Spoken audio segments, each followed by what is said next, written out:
once again, we open with the Dallas Cowboys. And really, why wouldn't we? It's almost impossible now. If you are living in August 22nd of 2025 today, you will see the Dallas Cowboys somewhere at some point today, unless you are totally disconnected and live under a rock. Now, when I say disconnected, I don't mean disconnected from people and relationships. I just mean sometimes it can be good to be disconnected. That means you're not on social media. Maybe you're not watching TV. But if you're watching this, you are. I bring it up because as terrible as the Cowboys football season was last year, and as really, again, I go back to my TV news days, like the speak we used to use, like, this morning, we've got more questions than answers surrounding the Dallas Cowboys regular season and what will happen on the football field. Like, we would say stuff like that. And we have more questions than answers right now regarding the Cowboys football team. But what we don't have to question is I don't even want to use popularity, but let's just say the presence, the overwhelming presence of the Dallas Cowboys, wherever you look right now. The Netflix special, Jerry Jones sat down with Michael Irvin and Stephen A. Smith. He literally sat down with Stephen A. Smith. He did one of those old Jerry things. Like, he is literally sitting knee to knee in Stephen A. Smith in this interview that is going to come out later today on Stephen A.'s YouTube page, and they're teasing it this morning on ESPN. He's sitting so close with Stephen A. that he can tap him on the knee when he gives him a big, let me tell you something, how we do it at the Dallas Cowboys.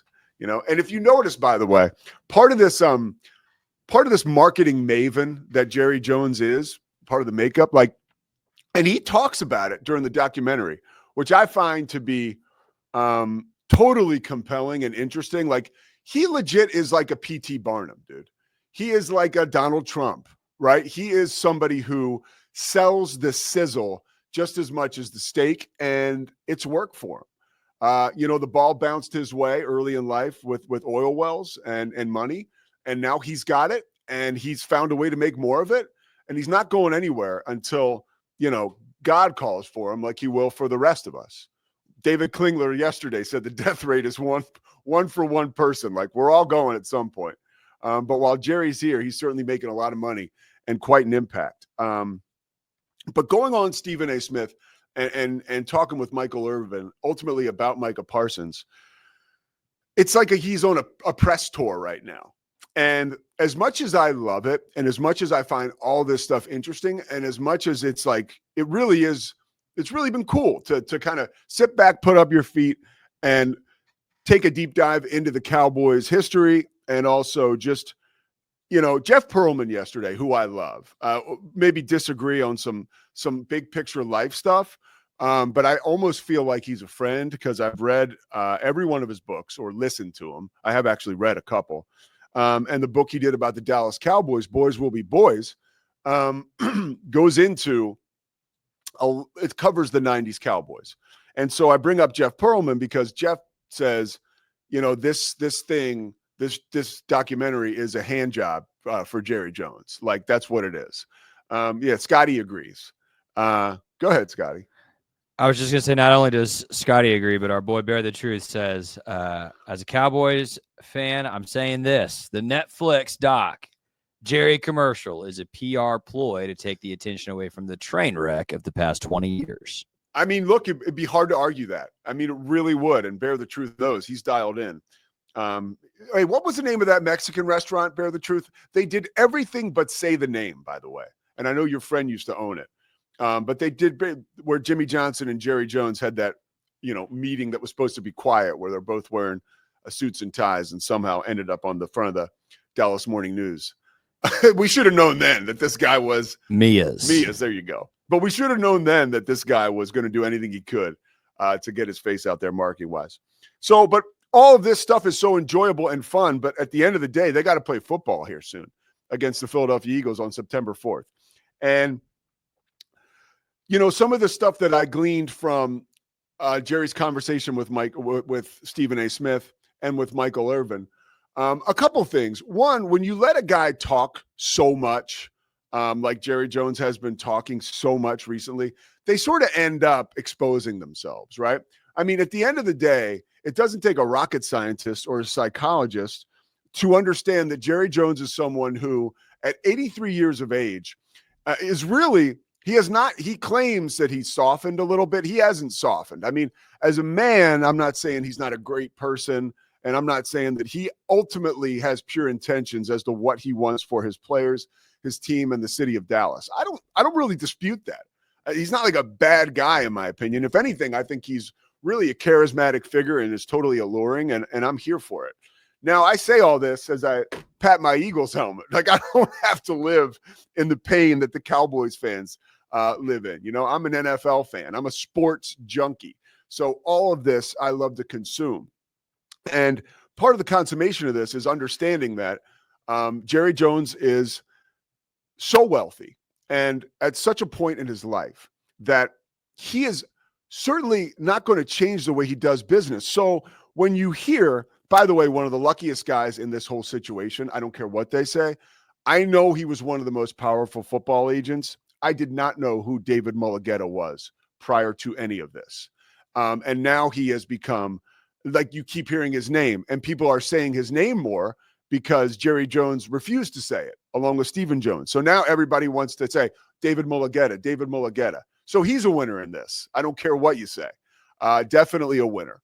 And Micah Parsons ultimately will be a winner. You know, Jerry said to Stephen A. Smith, and this is the passive-aggressive stuff that can get frustrating for Cowboys fans and for Micah, I'm sure, when he says, if you guys knew what I offered him, basically, like, this is a manipulation, right? If the working class knew how much I offered this young man to play football for the Dallas Cowboys, you would understand. You know, and he goes on to say he offered him more money. He would have been the highest paid non-quarterback in the NFL. And he says that he and Micah completely worked out the guaranteed money and the length of the contract. But obviously there's other things that are still out there that they couldn't agree on. And after that situation happened where Micah and Jerry met in March for a meeting that Micah thought was all about leadership and team stuff, and Micah makes it sound like he was hoodwinked, and he may well have been, into negotiating a deal. And now you're at a point where it's a he said, she said, totally, which is like, come on, who wants to exist in this environment? I have to say one thing. First of all, Stephen A. Smith, for his interview, and he invited Micah Parsons and he invited David Mulligetta. They both shut it down. But of course, Jerry was available because he's PR, right? I mean, that's it. He's PT Jones. So he went on the interview, which is an hour long, which I'm going to watch later today or tonight when I have time. As I'm prepping for week 1 Houston SFA. You can watch that on ESPN next Thursday night. But I will tell you, I respect the fact that Jerry Jones has stayed the same way throughout all of this. But there, with one caveat, and I'm going to get to that, and then we're going to talk with Steve Walsh here, former Miami Hurricane great and former NFL great, and Dallas Cowboy, New Orleans Saints. Actually finished up his career playing with Peyton Manning and the Colts in 1999. Maybe we'll tap into that a little bit, of course I want to find out his Jimmy Johnson insight there. But when you get to Jerry Jones and you talk about the fact that history states, like, and I know this just from being a fan, he's really never negotiated with agents if he can help it, right? Like, it's not like a Micah Parsons thing. It's not like, let me take advantage of this generation as opposed to the old one. He's always expressed that, by the way, and this makes sense, I know he's the owner. He knows he's the owner, but guess what his title is? General manager. So it's not, and he is the GM of the team. Like, there's nobody else except for Steven, right? But like, Jerry Jones is in charge of personnel and contracts. So I know he's the owner, and I know people see him as an asshole, but at the end of the day, that really is his job, whether he's good at it or not, is to negotiate the contracts. So it's not like this is something new that he's doing. Now, you can look at it another way, just from a moral standpoint. Like, he's 25 years old, Micah Parsons is. Jerry Jones, I think the Cowboys I think it's $12.6 billion, right? Like he's got the cash, but he's a man of principle. And especially at this phase in his life, he won't break. Now, and I'm going to bring it back to the Cowboys doc. And I remember this situation. I remember my brother Michael and I watching the game. It was an NBC game, and it was 1993. And the Cowboys were losing to the Buffalo Bills, where they would be at 0-2, right? And the whole time, Emmitt Smith had been holding out. And guys, let me tell you who a big winner in this documentary is. Forget all the smoke and mirrors with Jerry Jones. It's a great reminder of how good Emmitt Smith was. I know that offensive line, the Great Wall, was amazing. Emmitt got the ball, boom, and he was downhill. I think it was probably a lot of the confidence that actually was born out of playing behind such a good offensive line. I have to imagine that helps a running back in the way he attacks holes. And when you get the ball and you don't think you're going to get your ass kicked like right away, you know, that offensive line was really good. And so was Emmitt Smith.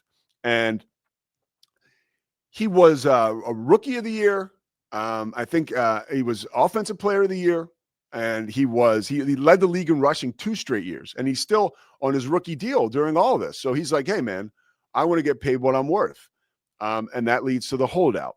But at 0-2, the Cowboys, after losing to the Bills, and I knew the story because I read it in Perlman's book, but Jerry Jones is in the locker room after that game where they're 0-2. Now, the team had just won the Super Bowl.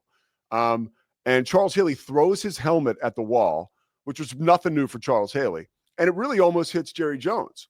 And Charles is like, dude, he gets in Jerry Jones's face and says, we won the Super Bowl last year. Like, what is your problem, dude? How can we not make this work? You know, you got a ton of money. We got the best running back in the world who's not on the football field, and we're 0-2. And as according to Jerry, he says, hey, Charles, like, let's not do something we're both going to regret.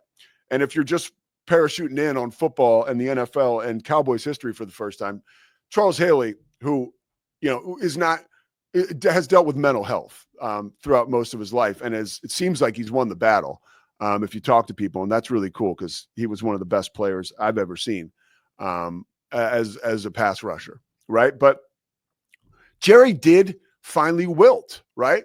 And he finally gave in. But it was an 0-2 record after a team had come off winning a Super Bowl, where I think he really understood, like, the time is now. I can't afford to let the best running back in the world sit on the sideline. I think it's different with Micah Parsons. I do. I think Jerry has gotten harder.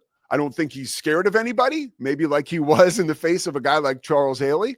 I don't think he's going to buckle. I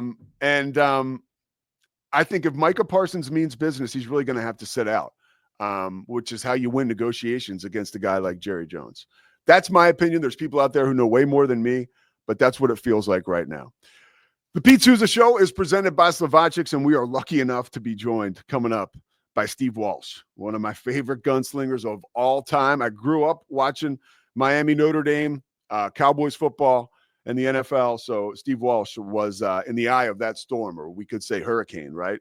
Early in my life. The Pete Souza Show is presented by Slovacics. I think I've said my name enough. Scotty, let's take a break, and we'll come back with Steve Walsh.